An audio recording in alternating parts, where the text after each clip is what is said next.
एक कथावाचक श्री मुकुटमणि जादव इटावा उत्तर प्रदेश के जो कथावाचक हैं, उनके साथ जो घटना घटी है ये समाज को शर्मसार करने वाली घटना है।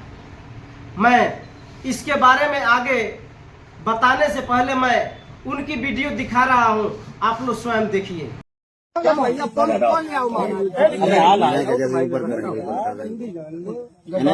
रहे वो चाहिए कि ब्राह्मणन के गांव में आए कि तुमने मतलब जो करो वो जो तुम्हारी बाकी सजा है, तुम जिंदगी में तुम्हें ऐसा करना नहीं चाहिए, तो करवा दिया गया। इसके बाद फिर हम भागवत में लग गए, तो बोले कि तुम्हें पता चलता है कि चमार हो। हमने कहा हम चमार नहीं है साहब, हम यादव हैं। तो बोले कि आरडी दिखाओ, तो हमने कहा आरडी तो हम लाए नहीं, आधार कार्ड। बोले कि तो हमने कहा नंबर ले लो हमारा, हमारे घर से पता लगा लो। तो इन्होंने नंबर लिया, हमारे बेटे से पूछा तो बेटे का नाम जैसे आरडी में हमने क्लिक किया तो उसका नाम लिख के आ गया, राज यादव।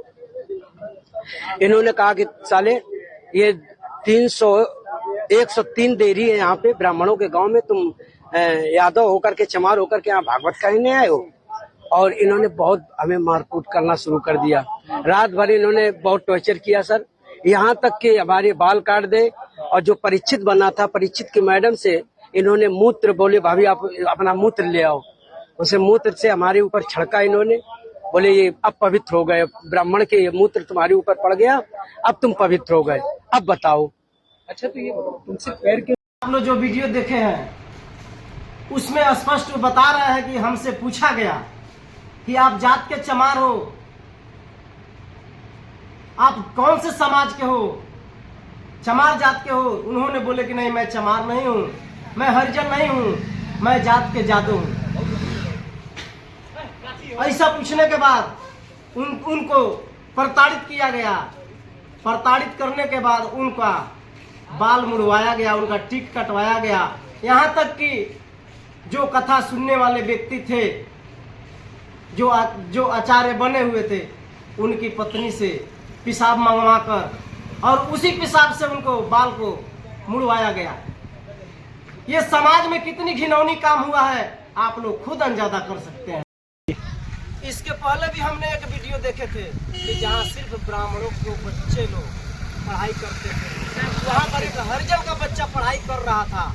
पता चला कि ये हरिजन का लड़का है, तो उनको इतना प्रताड़ित किया गया कि हमने जब वो वीडियो देखा तो हमारे रोंगटे खड़े हो गए। ये कहकर कि तुम चमार होकर हम लोगों के साथ पढ़ाई करोगे, ऐसा नहीं होना चाहिए समाज के अंदर। मैं सभी ब्राह्मणों को नहीं कह रहा हूँ, मैं उन ब्राह्मणों को कह रहा हूँ कि जो लोग अपने आप को इस धरती का भगवान मानते हैं, उनसे मेरा कहना है कि यदि तुम अपने आप को भगवान मानते हो तो साबित करके दिखाओ कि मैं भगवान हूँ। मैं कह देना चाहता हूँ कि पूरी भारत के जितनी भी समाज है, सभी लोगों को जागना पड़ेगा।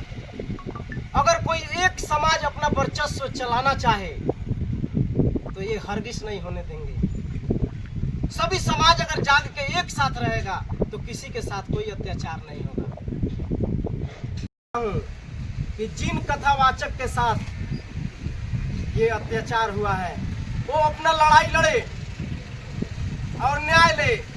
अगर न्याय नहीं मिला तो हम लोग को याद करेंगे, हम समाज के लोग उनका सहयोग करेंगे, उनका न्याय दिलाएंगे। इसके लिए चाहे खून पसीना भी बहाना पड़ जाए तो भी हम समाज के लोग उनके लिए खून पसीना बहाने के लिए तैयार है। ये मेरा ऐलान है।